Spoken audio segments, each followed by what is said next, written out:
नमस्कार विद्यार्थी मित्रांनो, आज आपण वेगवेगळ्या स्पर्धात्मक परीक्षा म्हणजेच पोलीस भरती, सर्व सेवा, तलाठी भरती, बुद्धिमत्ता, शिष्यवृत्ती अशा अनेक परीक्षांमध्ये हमखास विचारला जाणारा एक प्रश्न आपण बघणार आहोत.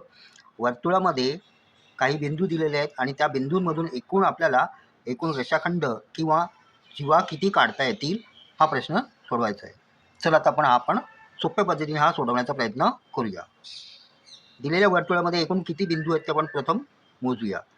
1 2 3 4 5 6 एकूण 6 बिंदू दिलेले आहेत. आता प्रत्येक बिंदूतून आपण रेषाखंड काढून नंतर ते मोजणे हे क्लिष्ट आहे.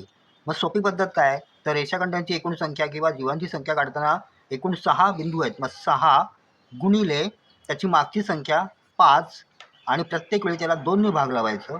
6 पंचा 30, 30 भागिले 2 म्हणजेच उत्तर मिळतं 15.